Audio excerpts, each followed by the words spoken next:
Voilà, il a été question ce matin beaucoup d'archives et je voulais vous dire juste deux mots d'un projet qui est porté par cette association Neuchâtel-Berlin qu'on a intitulé à la recherche d'une mémoire oubliée Neuchâtel à Berlin.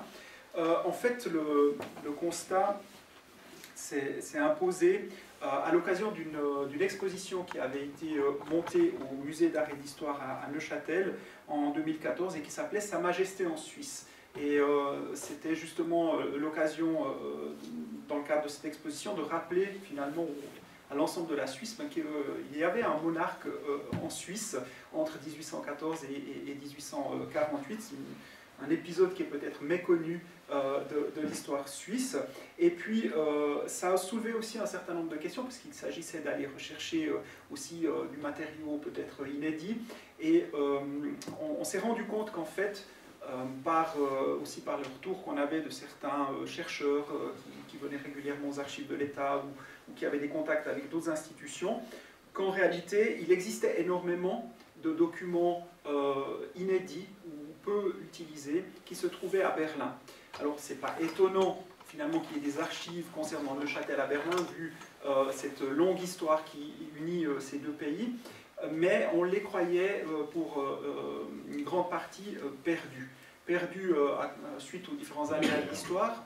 Déjà, les ruptures de régime à l'époque napoléonienne avaient amené les Prussiens à considérer que, et c'est très parlant, qu'en fait, il n'y aurait pas de retour en arrière, et donc ils avaient envoyé à la cassation, comme on dit en allemand, c'est-à-dire éliminer une bonne partie des archives du XVIIIe siècle, et ce qui explique qu'aujourd'hui encore, on trouve souvent sur le marché, chez les antiquaires ou autres, des pièces concernant l'histoire de Neuchâtel de l'époque prussienne, parce qu'en fait, quand on éliminait des archives, c'est pas comme aujourd'hui, on les envoyait pas à la déchetterie ou dans un incinérateur, mais on les vendait au kilo, et elles étaient recyclées comme maculature, mais parfois aussi certains collectionneurs les reprenaient.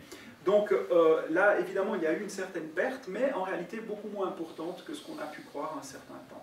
Et puis, à partir évidemment du XXe siècle, surtout après la Seconde Guerre mondiale et le partage de l'Allemagne, la guerre froide, en réalité, les fonds d'archives concernant Neuchâtel se trouvaient à l'Est et donc étaient à peu près inaccessibles.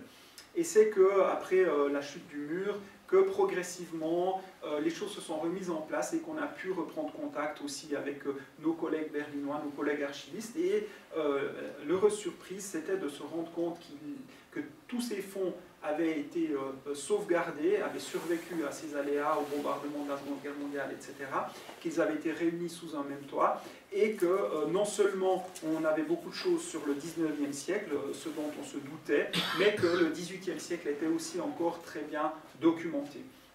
Donc face à ce constat, on s'est dit il faut monter une association pour essayer de mettre en valeur ces archives. Elles sont bien conservées à Berlin, mais en réalité ça concerne à peu près 100 mètres linéaires, pour vous dire, hein, c'est beaucoup d'archives. Mais pour les Berlinois, évidemment, Neuchâtel est très sympathique, mais ce n'est pas leur priorité face aux montagnes d'archives en déshérence qu'ils ont récupérées, qu'ils doivent traiter dans les décennies et les siècles à venir. Donc on s'est dit, qu'est-ce qu'on peut faire à notre niveau? Évidemment, l'objectif, ce n'était pas de revendiquer en quoi que ce soit ces pièces, parce qu'elles sont allemandes, elles sont berlinoises.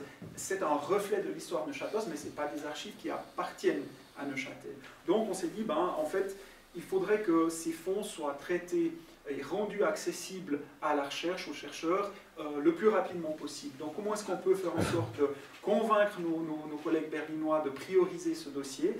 C'est en leur amenant de l'argent pour pouvoir justement engager du personnel spécifiquement sur ces fonds. Donc c'est de là que part cette volonté de créer une association Neuchâtel-Berlin. Et en fait, à partir de cette idée, beaucoup de gens se sont fédérés là autour de ce projet. Et aujourd'hui, l'association Neuchâtel-Berlin, qui a été justement créée en 2014, a non seulement ce projet comme but, mais plus largement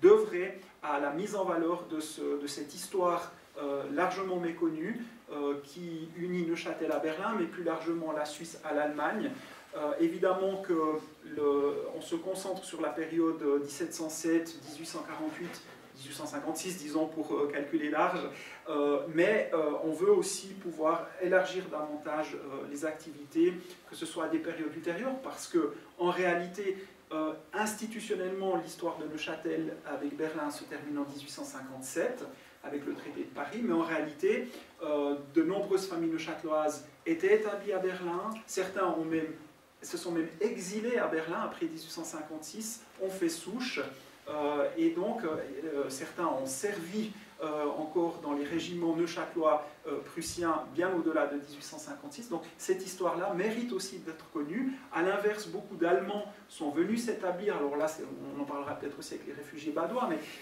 beaucoup d'Allemands qui fuyaient finalement cette monarchie, des révolutionnaires, des républicains se sont établis à Neuchâtel. Donc cet échange entre ces deux pays ont continué à exister pendant longtemps. Donc finalement, cette association n'a pas pour unique but de monter ce projet, mais d'exister sur le long terme pour valoriser ces contacts. Mais si on en vient maintenant au projet lui-même, donc comme je vous l'ai dit, ce trésor à Berlin, je ne veux pas m'attarder trop longtemps là-dessus, vous avez compris de quoi il s'agissait, mais plus spécifiquement, donc on a réuni maintenant l'argent pour financer ces travaux, et on a mis un poste au concours cet été, donc tout prochainement on devrait pouvoir engager un ou une archiviste qui travaillera au minimum pendant une année, avec la possibilité de prolonger le contrat, et donc courant 2025 jusqu'à je pense début 2026, on aura quelqu'un dont la mission sera de faire un inventaire détaillé de ces 100 mètres linéaires d'archives. Il faut vous imaginer aujourd'hui, si vous vous rendez dans cette salle de lecture et vous commandez des archives, vous recevez ce qu'on appelle des convolutes. Ce sont des demi-mètres d'archives et en réalité, vous savez juste que ça concerne une année. Donc si vous faites une recherche et que vous avez bien identifié l'époque qui vous intéresse, vous pouvez éventuellement avoir une chance de trouver quelque chose. Mais si vous avez une approche plus thématique, par exemple, vous êtes contraint de passer en revue les 150 convolutes. Donc autant dire que c'est une pêche miraculeuse. Donc nous, notre but, c'est vraiment d'avoir un inventaire détaillé. Mais au-delà de ça, on souhaite aussi, à la fin de ce travail, pouvoir mettre à disposition des chercheurs des guides de recherche, donc vraiment avec des thématiques spécifiques, et peut-être aussi un reflet plus artistique, puisque là aussi, on l'a bien vu avec l'iconographie, mais même aujourd'hui, il y a énormément de liens artistiques d'artistes neuchâtelois établis à Berlin. Le canton de Neuchâtel a aussi un appartement-atelier, et donc des artistes neuchâtelois résident pendant 6 mois à tour de rôle à Berlin. Donc là, on aimerait aussi avoir un reflet peut-être plus artistique en mandatant un ou plusieurs artistes pour donner une vision un peu décalée de ce projet. Et puis, une fois que ce projet sera terminé, donc après 2026-27, l'idée ce serait par exemple de numériser, en tout cas une partie de ces fonds, parce que, comme je le disais, on ne va pas les revendiquer, ils resteront à Berlin. Par contre, de faire le voyage à Berlin peut parfois être un obstacle majeur pour certains chercheurs. Donc, pour nous, c'est envisageable de numériser à partir du moment où on a un inventaire détaillé. Et puis, l'autre perspective, c'est évidemment de susciter des programmes de recherche ambitieux, peut-être aussi soutenus par le Fonds national. Et là, l'Université de Neuchâtel, mais d'autres universités aussi, sont susceptibles d'être intéressées.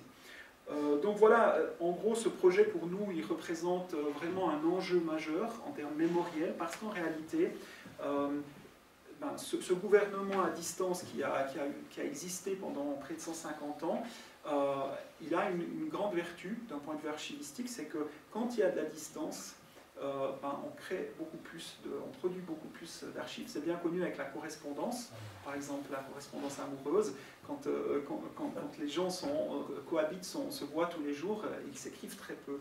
Et dès qu'il y a la distance, on commence à écrire, et c'est là que les choses, que les relations laissent des traces. Et donc, ce gouvernement à distance a laissé probablement beaucoup plus de sources, alors pas les sources institutionnelles, parce que tout gouvernement bien organisé laisse des sources institutionnelles, mais on discute beaucoup des dessous des affaires. Et ça se trouve à Berlin, beaucoup plus qu'à Neuchâtel. Et donc, on a vraiment cet espoir qu'en faisant émerger cette mémoire, on puisse revisiter et mieux comprendre ces 150 ans d'histoire et voir peut-être aussi les enjeux cachés, les non-dits, etc., qui n'ont pas forcément été identifiés jusqu'à présent par l'historiographie neuchâteloise. Donc voilà, juste pour terminer, encore juste un tout petit florilège de ce qu'on peut y trouver. Et vous aurez peut-être remarqué qu'on a la copie prussienne du traité de Paris, qui est aussi conservée en très bon état et qui a passé les âges. Et puis pour l'historiographie neuchâteloise, par exemple, tout à droite, là, pour ceux qui connaissent la collégiale de Neuchâtel, il s'y trouve un monument vraiment très prestigieux qui est le tombeau des comtes de Neuchâtel, qui date du XIVe siècle. Et en fait, il a longtemps, après la Réforme, il a longtemps été dissimulé. Et là, on a retrouvé à Berlin le plus ancien dessin représentant ce tombeau et qui doit dater de la fin du XVIIe siècle. Donc, on n'est pas à l'abri d'autres belles découvertes de ce type-là. En tout cas, c'est notre espoir. Donc voilà, c'était juste vous présenter ce projet. Et puis, comment dire, dans mes rêves les plus fous, j'aimerais en faire de même pour la période française, puisque là aussi, 16e, 17e siècle, c'est un gouvernement à distance. Mais la grande différence, c'est que les princes d'Orléans-Longueville considéraient pendant longtemps, comme je vous l'ai dit, Neuchâtel comme un bien privé. Donc ils l'ont administré comme un bien foncier. Et encore aujourd'hui, ces archives sont en main privée en France, dans les lointains descendants des Orléans-Longueville, et donc réputés inaccessibles. Mais peut-être que l'avenir, comment dire, le contredira. C'est en tout cas mon espoir. Voilà, je vous remercie pour votre attention.